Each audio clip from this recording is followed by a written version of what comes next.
Well, good afternoon, everybody. We're going to begin the webinar now. Welcome to 3 free or nearly free marketing strategies for right now. That's the cleverest title I could come up with for today. Hope you all are looking forward to a nice, well-deserved, long and relaxing Easter weekend.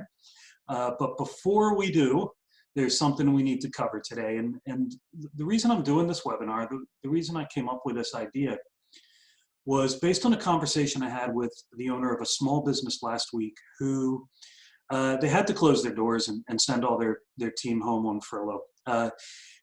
We're working with a lot of businesses and Action Coach trying to teach businesses how they can pivot what they do so that they can continue trading and bringing in sales and bringing in cash during the COVID-19 crisis. But some businesses just can't by the nature of what they do. That there's just no trading going on. And so they've had to close their doors. And what the owner of this particular business said to me was that they're stressed and worried, certainly, first of all, because they're not doing any business. And secondly, that they were bored and they were sleeping in late and didn't really have anything to do. And so that caught my attention. And I thought, wow, well, what can we be doing now that, okay, granted, you may not be able to bring cash in the door now, you may not be able to bring sales in now, but what can we do now that's going to be very productive work, in other words, not busy work, that's going to position you to come out of COVID-19 stronger than when you went in, more focused than when you went in, poised for momentum, so that when we come out of this, we're doing business straight away. You know, if we're bored and there's not a lot of work we can do, well, there's a lot of things that we can do to position ourselves to come out of this stronger. And we came up with a whole bunch of ideas, and then I started doing daily videos, which are going up on my YouTube. And then the feedback from some people watching those videos was, first of all, Andy, those are great videos, of course. And second of all, they were asking me if I could go a little bit deeper on a few of these. And I was looking at the strategies that we can work on even if our doors are closed. And I thought, these are actually the best marketing strategies that any business should be doing anyway. So I thought this would be a good opportunity to pick the best 3, or my favorite 3 anyway, and then go through them in a little bit more detail with you. So guys, if you have any questions or anything, we're going to allow questions at the end. If you can just pop questions into the Q&A box. I see somebody's raised their hand there. But yeah, just type something in the box, or if you can't hear me or if you can't see my screen, please let me know, because we're still getting to grips with the technology. So the first thing I shared with this business owner that I spoke to last week was this phrase here, which is one of my favorite phrases. Some of my clients that I work with will be very familiar with this particular phrase, and it says, displace worry with activity. If you're following Action Coach, what you'll have been hearing us say the last few weeks is replace panic with planning. And this is not far off that.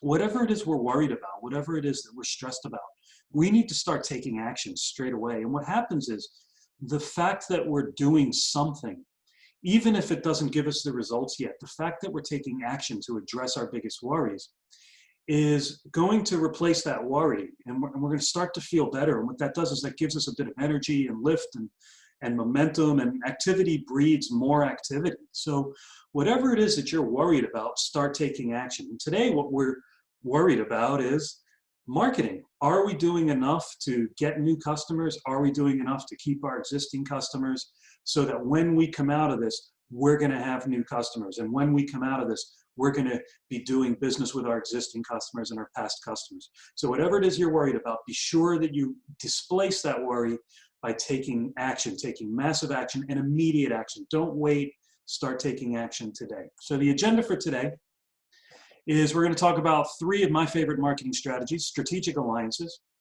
referrals, and re-engaging with past prospects and past customers.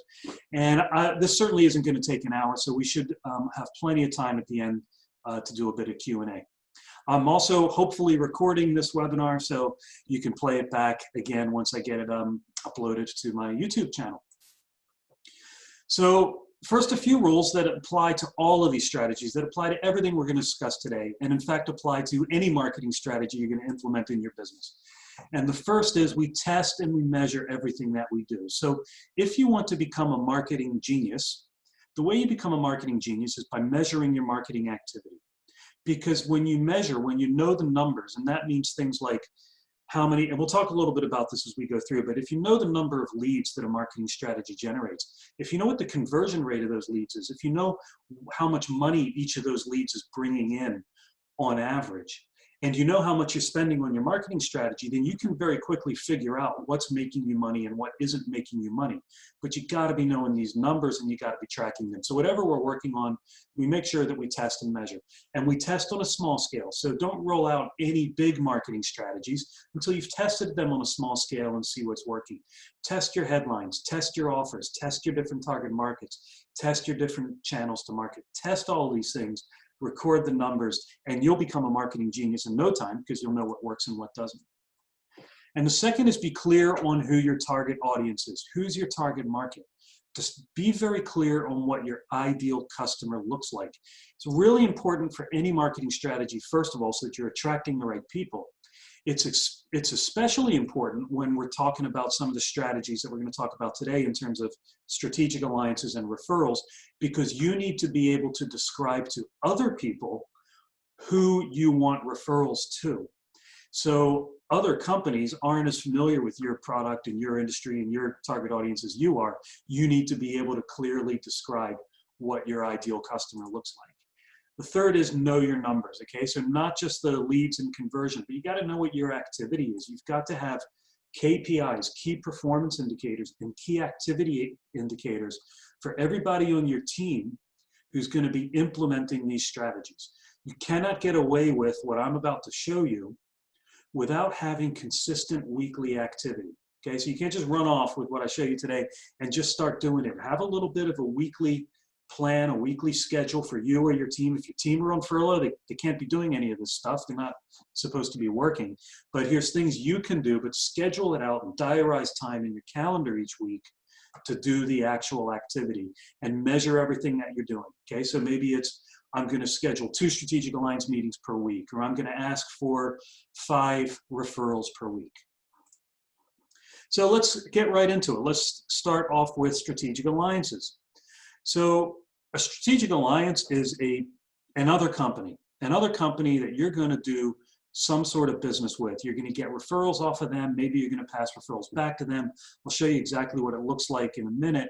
But what we first need to do, again, is be really clear on who we're going after, because that's going to be really important, first of all, to be able to explain to the other strategic alliance, but also to identify what makes a good strategic alliance so that you're talking to the right companies. And you need to know 2 key marketing figures. So these are not financial numbers, these are marketing numbers. And you need to know what these are. Customer acquisition cost and average lifetime value. So I'm just going to take a minute and explain what these 2 words mean. First is customer acquisition cost. And what this means is how much does it cost you to buy a customer on average?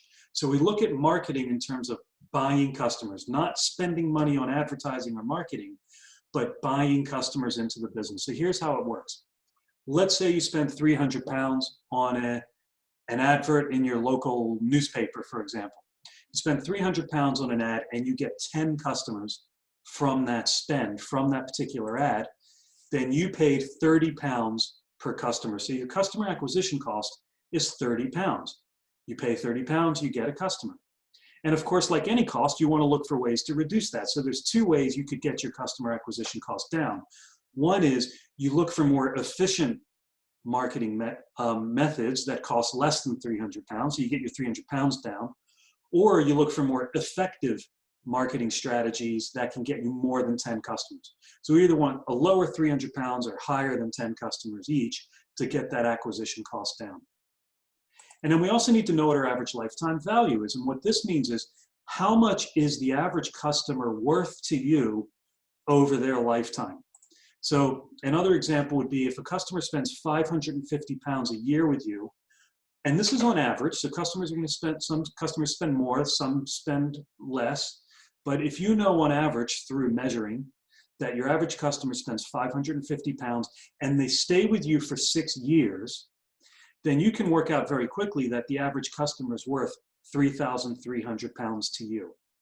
Now that might be revenue. You might want to work out the margins and figure out what an average customer is worth to you in terms of profit, but this is your average lifetime value of a customer. Now, you could we're going to talk about customer referrals later, and you could figure out perhaps that your average customer brings you 1 referral. So on average, my customers bring me 1 referral each. So some customers bring you 10 referrals, some bring none, but on average it's 1. Suddenly, the average customer is worth 6,600 pounds because they're spending 3,300 with you, but they're also referring a customer who on average brings 3,300 with you. So you can actually make yourself a little bit crazy trying to figure out what the true lifetime value of a customer is, but it's an important number to know.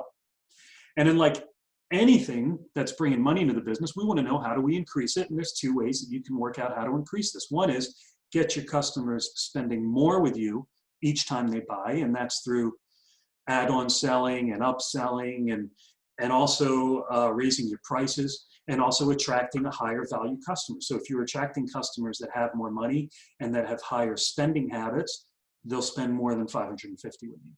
And get them to stay longer. So increase the number of years from 6 to 7 and up by servicing them better, retaining them, staying engaged with them. And again, we'll talk about that a little bit later. But mainly what you want to know is that your average value of a customer is greater than the acquisition cost. So if I'm spending 30 pounds to buy in a customer, I need to know that the average value of that customer is at least 31, so that every time I'm spending 30, I'm getting 31 in. I've basically got what's called an unlimited marketing budget. I can do that all day long. Obviously, pay 30 pounds out and get 31 back isn't a great return. We want a much bigger return than that, but that's what we need to know, and that's why these 2 figures are so important. If you need some help calculating these for your business, just get in touch with me after this webinar and we'll set up a one-on-one coaching session for free, and I'll just talk you through how to actually do it. So what makes a good strategic alliance? We need to find companies out there that are going to be good strategic alliances for us.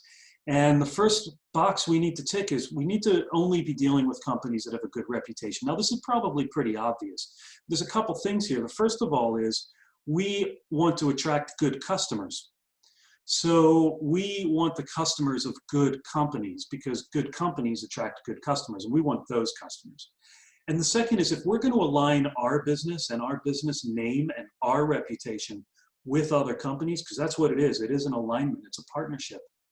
We only want to align ourselves with companies that have a good reputation and a good branding in the marketplace.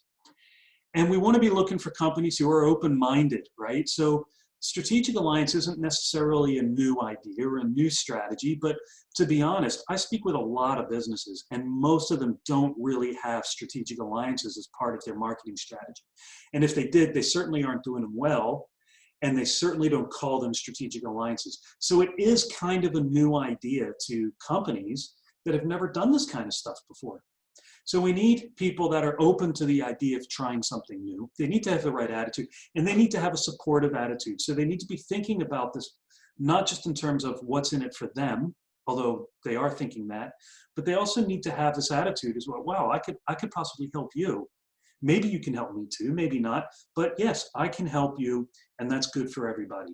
So you want to find companies that are supportive, and we need to have trust. So you need companies that you can trust, and they trust you back. And we'll talk a little bit more about that in a minute. You need a company with a good database, a good customer base, but we don't want to just do a strategy where a strategic alliance is saying to each customer they see, hey, you should go and talk to those guys. We want to be able to send marketing materials out to their database. So they need to have good contact database that's up to date, and they've got email addresses or they've got home addresses, whatever the method of communication is going to be. But they need to have a good, big, ideally a big database that you can get access to. A good strategic alliance shares your target market. So they don't just have a good customer database, but they have a database of customers that fit your target market. This is why it's so important to be clear on who you're going after, because you need to find other companies that have that customer base already. And they need to be, or they should be non-competitive, okay? So Another company isn't going to refer business to you that they could service themselves. So you want somebody that's in the same target market as you, but they don't necessarily compete with you. Having said that, there could be some overlap. So I've assembled great strategic alliances between two companies that do some competitive elements, but they've also discovered that there's gaps. And one company can't sell this bit, but the other company can. And this company can sell a couple bits that this company can't, but their core products might be the same. So they can figure out how to work in what we call co-opetition. They're in competition, but they're also cooperating. So please don't overlook or overrule companies that may have some overlap with what you do. And they may or may not be aligned with your industry. So let me give you an example. If you're a carpet company, you might want to be dealing with companies that sell furniture. So that's a fairly straightforward, if a person is doing up their house, or refurbishing the house, they might be looking at carpet and furniture at the same time. So a carpet company would be in a similar industry as the furniture company. So you want to be looking for businesses that are aligned and in the same industry as what you do.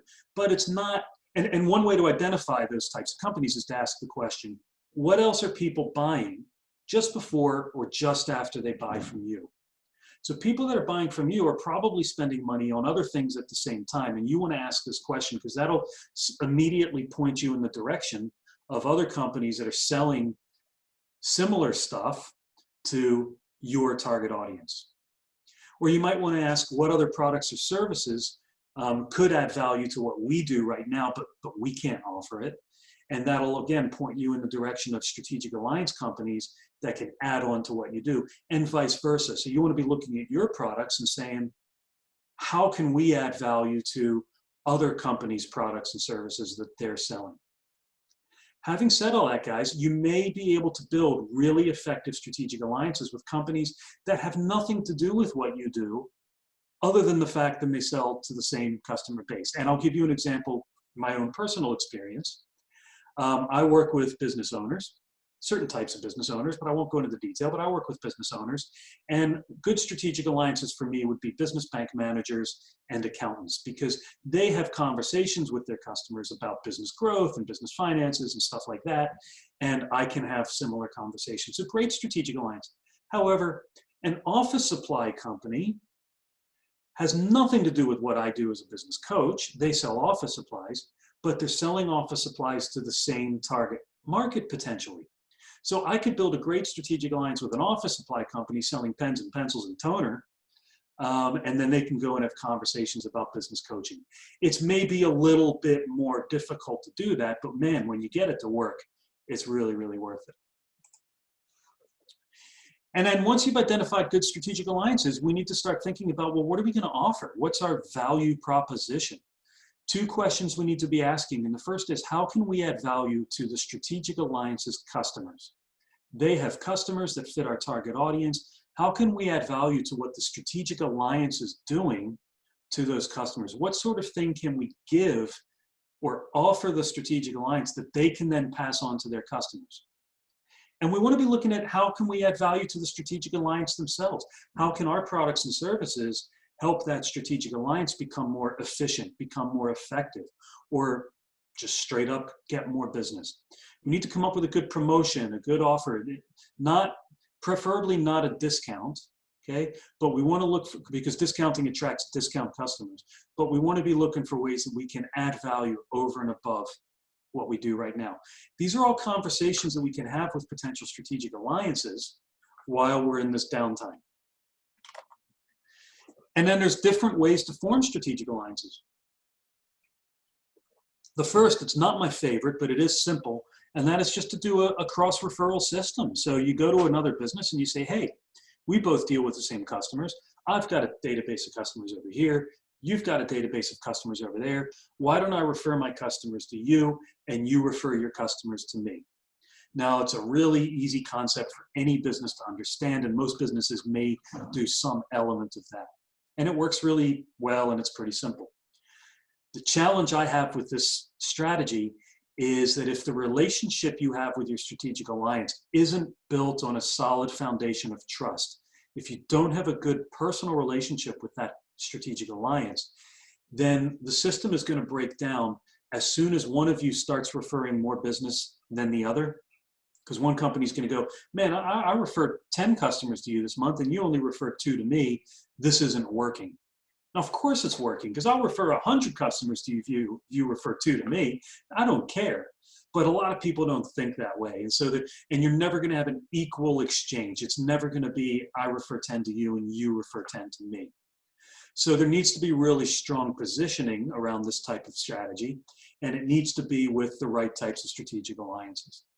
The second thing we can do is an add-on or cross-selling type strategic alliance, where you look at other companies and go, I can tack my products and services onto what they're already doing with their customers, almost like subcontracting in a way, or it could be a subcontracting relationship. So they provide the core service, and they on-sell to us to provide the add-on products or the cross-selling while they're already making a sale, and vice versa. So you can be looking for companies and say, listen, I need you to tack yourself onto what I'm already providing. So it might be me talking to an HR company and saying, listen, I want to add HR services as an arm onto my existing business coaching practice, because I don't do HR, I don't know HR, but hey, why don't you come on and I'll introduce all my clients to you, and we'll provide joint HR services to my coaching services. And then I can say to the HR company, okay, now you do me. You bring me on to your service offering, and while you're talking to your customers about HR, you can introduce me in to talk about business growth. So there's a lot of different ways to do that. And the third is my favorite, and that's host-beneficiary relationships. It's a type of strategic alliance strategy that I believe every business should be doing. So I'm just going to explain it to you briefly, but if you want to know more, email me and I will send you an ebook, a PDF, on exactly how to create host-beneficiary relationships. It's actually pretty simple, and it goes like this. You go to a company that has a database of customers and you want access to those customers. Now, nobody's going to give you their database because GDPR, data privacy, and they just aren't. I'm not just going to hand my database over to you to start spamming my customer base. But you can go to the strategic alliance and you can say, I want you to give a gift to your customers, just as a way of saying thank you for being a great customer. And the gift is going to come from me. I'm going to pay for it. The gift is going to have value. All you need to do is give it to your customers. And so the host, who's the other company, sends a letter or an email or something to their customers that says, hey, it's Frank from Frank's Hardware here. Just wanted to say thank you for being a great customer all these years.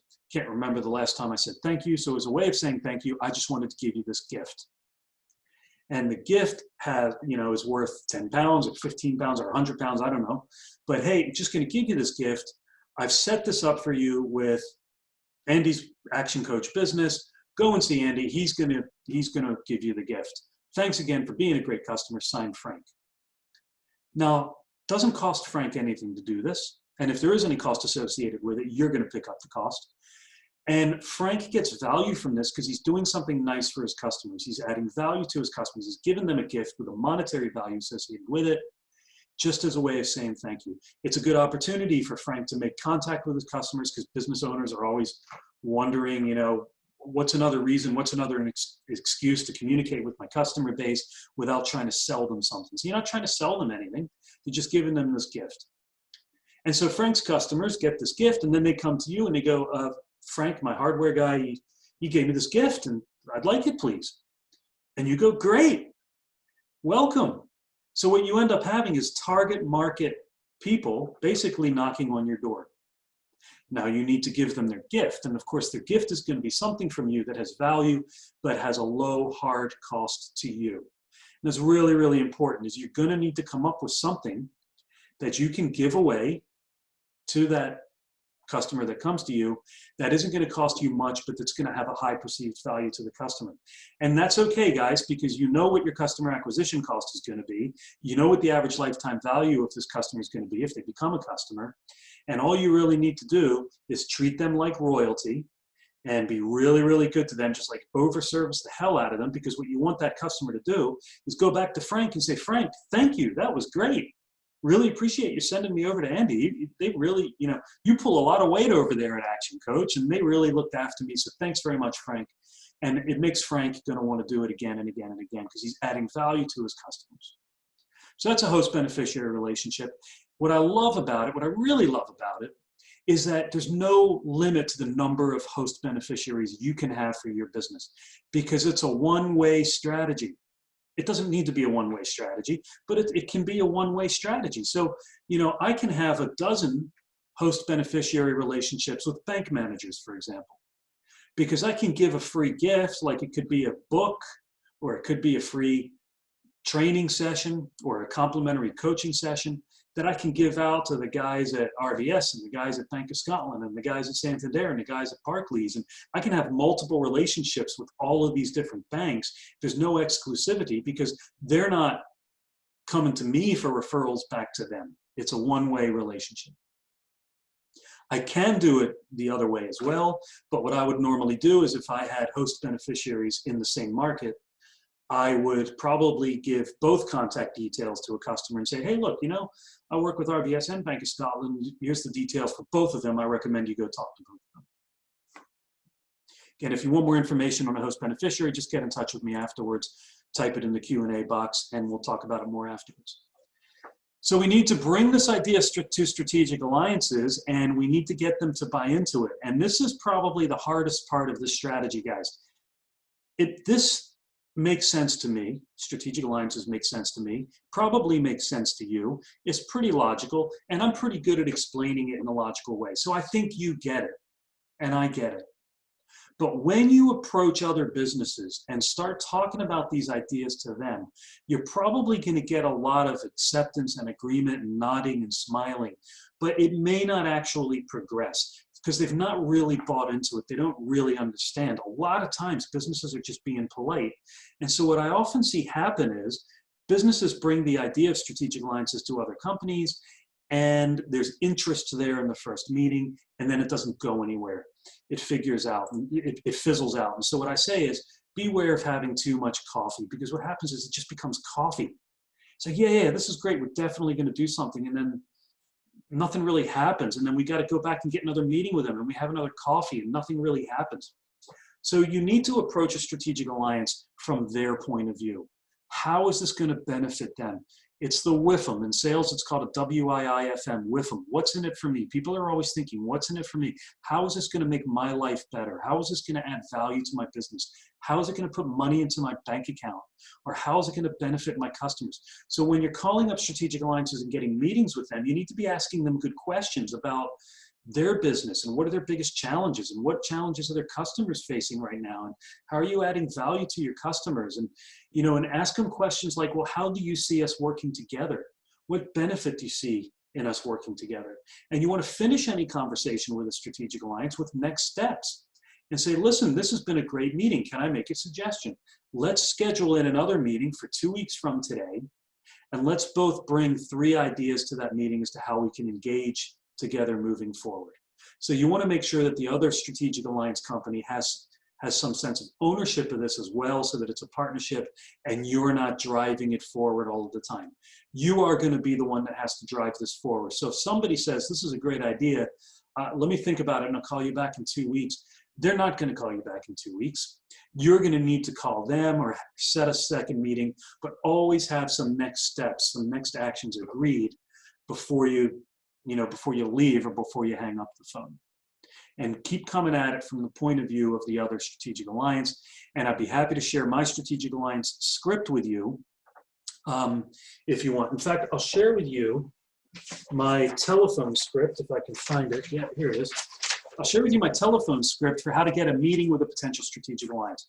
So let's say it's an accountant. I'll phone up an accountant and I'll say, hey, I'm always looking for 2 to 3 good accountants to refer my clients to.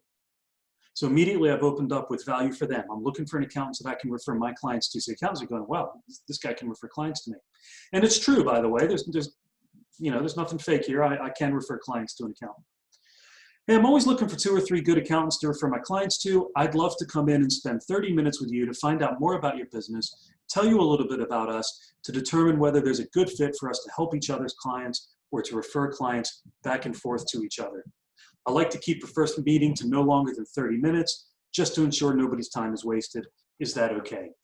And then, because we're all in lockdown, you schedule in a Zoom call, and these are conversations you can be having with people now. I've been having these meetings with bank managers and accountants for the last 3 weeks, having some great Zoom meetings. These people are sitting home. A lot of them have nothing to do, and they're grateful to take a call and have to go into the other room and get a break from their kids or their significant other now and again. So just beware of having too much coffee. But guys, it's a volume-based strategy. So you may have to talk to 10 strategic alliances before you find one that's interested. And you might need to find 10 that are interested before you get one that actually bears fruit for you. So be patient, be diligent, and be consistent in your activity. It's a great strategy, but it takes time, and it takes effort, and it takes consistency. All right, let's talk about referrals. And specifically what I mean by this is customer referrals. So asking your customers to refer you to new customers. Why is this a great strategy? Well, the first reason is it's cheap or free. And I say cheap because you may need to offer incentives or rewards, but it's pretty close to free. But the real reason I love referral-based strategies is you're going to get customers that are referred to you from a trusted source, i.e. your customer. And so, and the same actually applies to strategic alliances. They're being referred to you by a trusted source. And so the conversion rate, the sales conversion rate should be quite high because you've overcome the #1 issue in sales, which is trust at the start. The trust is already there. They're being referred to you. Hey, I know you deal with my friend Bill. Bill sent me here. And why should I Google, what you do when I can just come to you and you'll do a good job for me because you do a good job for Bill. So obviously it's a really good strategy for that reason. And also customers refer like customers. So what you want to do is you want to be asking your best customers, your A-grade customers for referrals, because they will refer more customers like them, customers who pay you on time, customers that are profitable, customers that you enjoy doing business with, customers who value what you do, will refer more people that fit that profile. Customers that are annoying, customers that complain, customers that don't pay you on time, customers that aren't profitable, will also refer more customers like that. So you got to beware who you're asking for referrals for. And then there's a disclaimer on referral strategies, and the disclaimer goes like this. No referral strategy in the world is going to work if you're not providing good service consistently to your customers. So service comes first, guys. You've got to have a good relationship with your customers. You've got to provide excellent, consistent customer service, or else nobody's going to refer to you ever. So don't worry about the referral strategies if your house isn't in order in terms of delivery, if that makes sense. And that means we need to make sure there's plenty of money in the relationship bank account. So a lot of my clients, if some of you are on this call, will be well familiar with this slide. We need to, when you have a relationship with a customer, you've basically got a bank account with that customer, not a financial bank account. But when you open up a bank account, before you can make any withdrawals, you've got to be making deposits. The more deposits you make into a bank account, the more withdrawals you can make. But if you don't make any deposits and you try to make a withdrawal, you're going to be overdrawn. So the same goes with customers. Before you can make a withdrawal with a customer, and that means could be asking them for a referral. It could be you make a mistake and you let them down, you miss the delivery date, you send them a wrong invoice, or the product is wrong, or anything like that. Any withdrawals you make from a customer, you got to make sure you've made enough deposits first. And that means you need to be looking after your customers, adding value to their lives and communicating with them, if that makes sense. So make sure you got plenty of money in the relationship bank account with your customers before you start making withdrawals. It's okay to make withdrawals. Withdrawals is a perfectly good thing to do. Asking for referrals, perfectly good thing to do, but don't be asking for them unless you know there's enough money in that bank account that you can make a withdrawal, if that makes sense. So what are the referral strategies? I'm just going to run through these pretty quick because I want to make sure we got time for questions. Lots of different ways to ask for referrals. I got a book on the shelf behind me by our chairman and founder, Brad Sugars, called Instant Referrals. I think there's 21 different ways to ask for referrals in that book.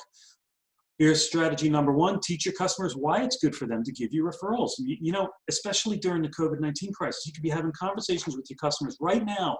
Even if they're not spending right now, you can still have this conversation with them and say, hey, listen, you know, by giving us referrals, it keeps our marketing spend down, which means that's what enables us to stay competitive in terms of our pricing.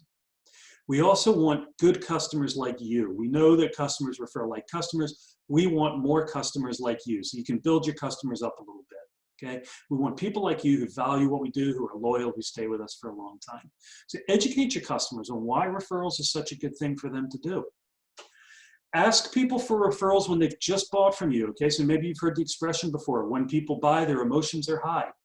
Once people have spent their money with you and they've opened up the product and they've bought from you, right then and there, they're happy, they're thrilled. Ask them for referrals right then and there. And here's a great strategy that most people have never thought of before, and I love it. I think it's a great thing.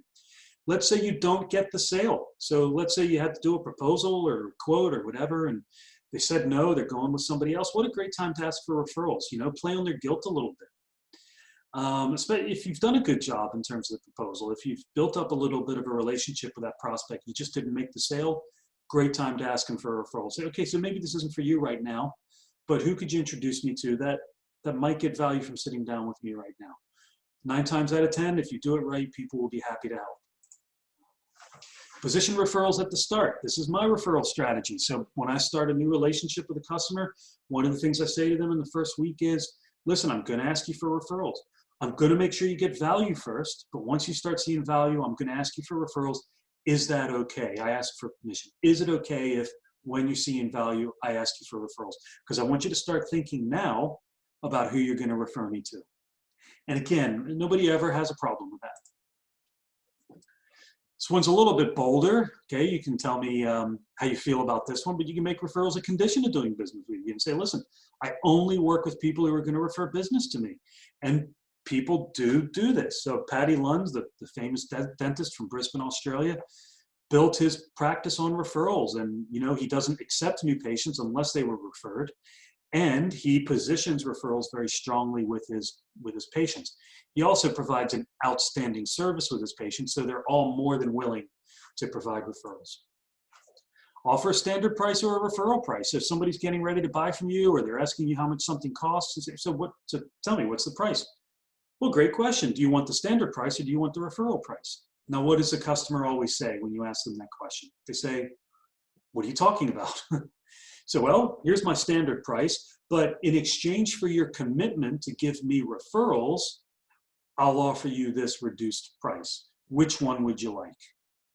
And you let them choose. And again, you know, 9 times out of 10, they're probably going to pick the referral price and say, great, here's the referral price. Who are you going to introduce me to? Who are you going to refer me to?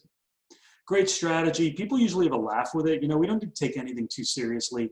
And look, somebody might take the referral price and then not send a referral to you. Don't send them an invoice for the difference. It's just a strategy to get referrals. I'm sorry for stating the obvious. You probably know that. Offer rewards and gifts and incentives. Have a good referral strategy in place where you're incentivizing your customers. There's nothing wrong with that, to giving them a little bit of a gift, an Amazon voucher or a gift card for a future purchase is a great way to do that. Again, I'm not a big fan of discounting, but sometimes a discount works. A gift is something you give after the fact. Somebody's just giving you a referral, you send them a little gift.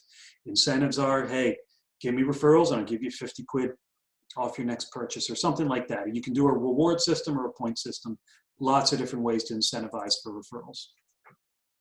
Give your customers gifts that are easy for them to pass along to their friends or family or whoever.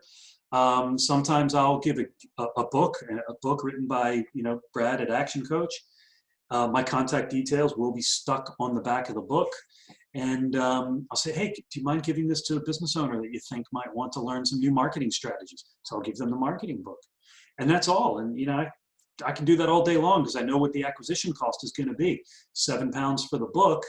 If I give out, you know, 100 of them, it costs me 70 quid, I'm going to get a few leads out of that. So it's going to be worth it. Use referral cards. Create what we call a Raving Fan Referral Club, which is basically personalized cards that, and again, get in touch with me and I'll give you the detail of the strategy later on because I want to keep moving forward. But have cards printed up and they need to look nice, okay? So they should be laminated or professionally done. They can fit in a wallet and they're branded with your brand and everything, but they've got the customer's name on it. They've got your customer's name on it, so they're personalized. And on the back of the card, there's some value associated with the card. So this card is redeemable for one free blah, blah, blah, blah, blah, and then that's whatever your promotion is. And then you give these cards to your customers. Give them 3 cards. Don't give them 10 cards because they'll throw them in a drawer. Give them 3 cards so they've got some intrinsic value.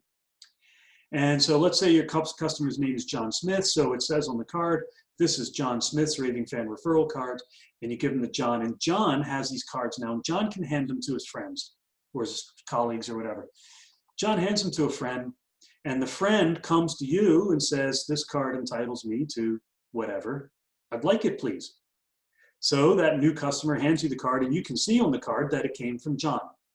You can now give John a gift and give him his card back because you know it was John because you've got the card. John gets his card back, he gets a gift, he can do it again. And the new customer gets amazing service. Again, you want to treat any referral business like royalty so that your new customer, let's call him Bill, goes back to John and says, John, thanks very much. That was great. And guess what? They gave me my referral cards too. So you're going to fawn all over that new customer and you're going to give them their referral cards and then they can start redeeming the cards and it becomes kind of a circular thing. Everybody's referring new business into your company. Just ask for referrals. That's a great thing to do. Here's a bunch of really quick quotes. Some of these come from Andy Bound's book, The Snowball Effect. So I'm not plagiarizing, just credited Andy with some of these.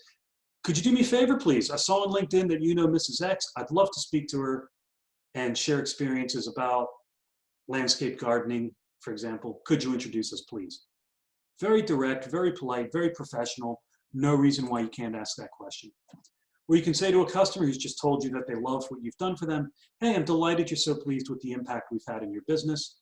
I'd love to similarly help Mrs. X in her business. Would you mind introducing us, please? It's always easier, people. It's always easier to ask for referrals when you have a script. Otherwise, we fumble and stutter and we don't make eye contact and we show our timidity in terms of asking for referrals, assuming you haven't had trash around asking for referrals, which you shouldn't. Hey, please can I ask your advice? You work with lots of corporate lawyers, and I'm keen to get to know more corporate lawyers because I can help them with their, document management. How would you advise I go about meeting them?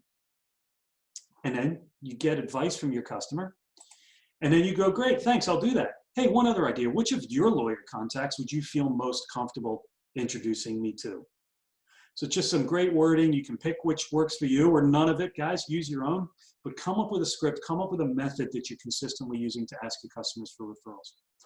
And whenever, this applies to any way you ask for referrals, whenever anybody passes details onto you, you say, great, thank you. How will you introduce me? So guys, a referral is not a cold call. You can't just have Bill come to you and say, hey, call my friend John. He could definitely use your services. And then you call John up and go, hey, John, your friend Bill told me to call you.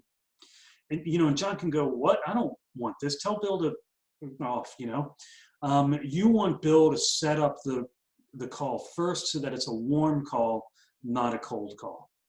So this is how you do that. You say to Bill, how will you introduce me? Bill will say, well, I'll drop John a line and tell him that you're going to call. Or I'll arrange a meeting or I'll arrange a lunch, whatever it is. Or you can use my 3-part referral script. This comes partially from a guy named John Costigan, who's done some audio sales training over the years. I've kind of made it my own, but you can use it or not use it. I don't really care. But it basically goes like this. Part 1 is I thank my customers. So this is not an email, by the way. This is either a face-to-face meeting, a lunch, or a phone call if it needs to be, or a Zoom call. And you say to your customer, hey, thanks for being a great customer all these years. Really appreciate your sticking with us through thick and thin. So thanks very much for being a great customer. And then part 2, I know a lot of of my competitors are knocking on your door, phoning you up, and trying to get you to do business with them. What would you like to see more of from us so that you never take their call?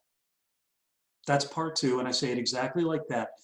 I want to recognize that there's competition out there. We don't hide from it. It's like, listen, Bill, I know that my competition are always trying to get in.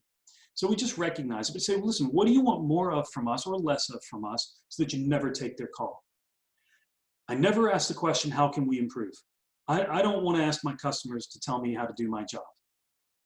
But this is a different way of basically asking that, is what would you like to see from us so that to solidify the relationship? And then I listen intently and take notes because there's massive amounts of information in there. And then part three is, great. Who else do you know would get value from sitting down with me? And you may need to help them. Give them a clear description of who you're looking to meet, or give them specific names and say, hey, do you know John Smith at ABC Company? You know, but help your customer come up with one name or two names that they can give you.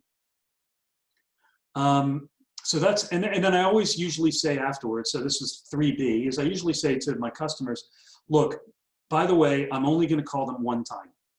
So you don't ever have to worry about your friends or associates or family coming back to you and saying, why did you give me this guy's number? He's bothering me, he's pestering me. I'm only going to call people one time, so whatever name you give me, you don't have to worry about them getting pestered. Is that okay? And then you help people give you the referrals that you need. So that's my 3-part referral script. All right, let's crack on. Nearly done here. It's not quite a marketing strategy, but it's because marketing strategy is generally about new leads. But one of the things we want to be doing is re-engaging with our past prospects and our past customers, people we haven't dealt with in a while. So repeat customers are 5 times more profitable than getting new customers. So we want to make sure we're doing everything we can to get our existing customers to come back, and we want to be getting our past customers that we haven't heard from in a while to come back as well. Okay. You may have had past customers who left you. So you may have customers that left you and they've gone somewhere else. Now, I'm sure you're very sad about that, but what you don't know is they may be very unhappy with their new supplier, the people that they went to when they stopped using you. And there might always be an opportunity for you to go back to them and say, hey, listen, you know, why don't you come back and give us another go? Here's what we've been doing, da, da, da, da. And sometimes a customer might say, yeah, actually, do you know what, the people I went to sucked. I regret having gone to them. But what happens is customers don't always think about you, and they don't always think, you know what, I should leave them and come back to you. So sometimes we need to go out and pull them back in and rein them back in. Past prospects may not have bought from you. Okay, so maybe you potentially had a sale, or you did a pitch, or you did a proposal or a tender or something like that, and they didn't buy from you. But they may not have gone to the competition either. They may just have decided not to buy at all. Other things come up. The budgets change. Priorities change. They've looked at you. They've looked at your service. They've given you the time of day. They loved what you got, and then you lost the sale, and you get really disappointed, and they go away. Don't naturally assume that they've gone somewhere else to buy the products or services you were pitching. They may have not bought at all, and you need to get back in touch with them now to find out whether they did buy it all, because you might need to say to them, listen, when we come out of this COVID-19 thing, we're going to be doing some things. We're going to be doing some things different. We're going to be running some promotions or offers. Can we get back in touch with you at that time?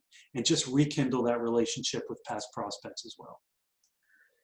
The other reason I like to bring back prospects and customers is, you know, the toughest part of a relationship is in sales generally is the trust at the start.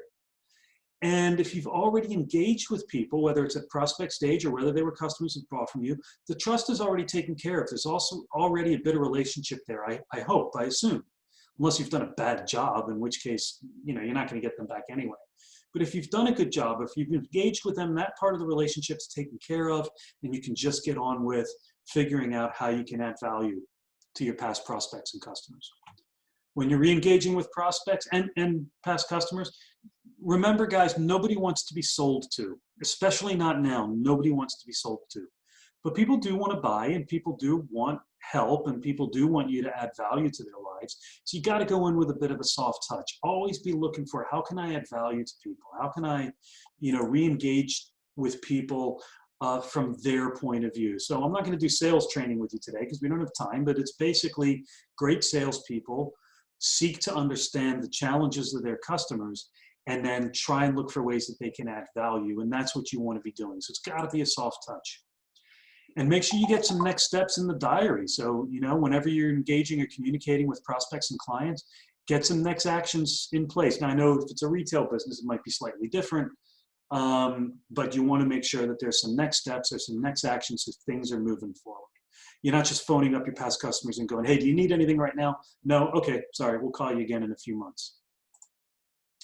Keep good records, have a good CRM system yourselves, have a good database. If you do not keep a good CRM system or a good database, that's going to make this tougher, but there's no time like the present. Get started. Get on Salesforce or get on Act or get on Goldmine or some other CRM system. Microsoft undoubtedly has a CRM system or some sort of database where you can keep good records of your customers. Ask for referrals. Again, you know, go back to your past prospects and say, hey, I know what we did for you wasn't right for you at the time, and that's cool, but do you know anybody who could? So it's a great time now to be asking for referrals from past prospects. Re-engage with your ex-customers and your current customers. Get them enrolled in a VIP loyalty program. I can teach you how to do one, but basically get people enrolled, add value to your VIP customers, put them on a point system, or buy 9 cups of coffee, get the 10th free. What a great time to get these guys engaged and locked into some sort of loyalty program. Again, look for ways that you can add value to your current customers. Or what are they buying now? How can we add value to what they're currently buying? Now is a great time to be over-servicing your customers. Guys, your existing customer base are absolutely critical right now. We don't know how long we're going to be in lockdown. We don't know how long it's going to be before we can go out there and start pulling in new customers. So make sure you're servicing the hell out of your existing customers, communicating with them in a soft touch, supportive way, not in a salesy way. Starting to see a consistent theme here in terms of asking for referrals. I think we beat that one to death, but you can never beat that one to death. Ask your customers for referrals. You may not be able to get business from those new referrals right now, but you can certainly begin having conversations with those customers right now, creating that relationship, getting them enrolled in a loyalty program or a referral program. And look at your customers and ask, you know, what did they buy last time? So that we can get them to buy more of it. You know, pitch the same products to your customers who've bought from before. Or go the complete opposite and look at what your customers have been buying and pitch the stuff you sell that they've not been buying. Create a magic matrix. Magic matrix is where you do an analysis of your customer base and you see what people have bought, and then you do target marketing to them for the things that they haven't bought. So, you know, specific marketing to customers. What if they bought? Let's try and sell them the other stuff now. So you need to be able to keep good records and have a good CRM system to figure this stuff out. And ask great questions. How can I help you? How can I add value? What's the most important thing to your business right now? What's the most frustrating thing to you right now? You know, I've got great questions that you can be surveying your customers with and asking them so you get a better understanding of where they're at and how you can add value. All right, so just to wrap up, guys, before we go to Q&A, make sure you've got a good 90-day plan. Now, 90-day plans these days are lasting about 2 weeks before we got to change them because of the craziness and the changing times, but have a good action plan. Daily and weekly plans as well. What am I going to do each week? What are the numbers I'm going to hit? What's my activity? Get it written down. Don't just take your notes today and go, okay, next week I'm going to do a bunch of this stuff. Diarize it out, set some activity for yourself or for your team, and know your numbers. Second, okay, so what I want you to do is go through your notes after today and write down 5 top takeaways, 5 ideas you're going to start taking action on today. I know it's nearly 2 o'clock on Good Friday, so maybe it's okay to make this next week, but make it Tuesday, okay? So have your long, relaxing weekend, ingest what you've taken from today, but make sure you commit to taking some form of action on Monday or Tuesday next week. All right, it's Q&A time. Do I have any questions? I'm just going to check the question box here. I did see a few coming in. If you have referrals as a condition of doing business and the client says no because of this condition, should you refuse the business? Great question. Now, I don't recall that ever happening before. And I think if you did get a no, and it's a good question, it's a great question. I think you need to look at the relationship you have with your customer. If that actually happens, have you made a withdrawal from an empty bank account? Is probably the best way to ask that. And I would ask the question and say, well, can you tell me more about that? And thank you for your honesty. Can you tell me a little bit more about that? What would you like to see more of from us? So you can use that wording again. What would you like to see more of from us so that you would feel comfortable referring to us? And then I wouldn't refuse the business, because that would be insane. Hope that answers your question. Okay, what's this one say? Host beneficiaries, could you just explain host beneficiaries and what the difference is between host beneficiaries and strategic alliance? Okay, so I don't have time to go through host beneficiaries again. It's just a one-way strategic alliance that's quite specific. The strategic alliance offers a gift to their customers. The gift looks like it's coming from them. It looks like they've paid for it. It looks like they've organized it. It's their way of saying thank you to their customers. You're just the provider of the gift, so that the customers need to come to you to get the gift. If you email me, I've got a PDF document that I can send you and you can read through it, and then we can do a one-on-one. How many strategic alliances should you have at any one time? As many as you can get that are effective, because really, guys, you shouldn't need many. These are a one-to-many relationship. You get one or two good strategic alliances, it can send dozens or hundreds or thousands of people to your door. That's all you need, but it's an ongoing strategy, because strategic alliances don't last forever. So while you've got some good strategic alliances over here, you need to be building some new ones, because it's a medium to long-term strategy. So I'm kind of running out of time, guys. If there's any more questions, you can just drop me a line. My email address is andrewgoldberg@actioncoach.com. I don't think I have my email address on there, but it's just andrewgoldberg@actioncoach.com. Drop me an email, and we can set up a one-on-one free session. I'm doing 5 one-hour pro bono coaching sessions a week. You can just book on my calendar or drop me an email, and we'll set something up. Thanks very much for your attention, guys. Please also email me and let me know what the 5 actions are you're going to take. So let's have a little accountability. Drop me an email. Let me know what you're going to do. I want to know. I want to follow up with you guys. So hope you enjoyed it. Hope you got value from it. Have a fantastic long Easter weekend, and we'll see you all again real soon. Bye-bye.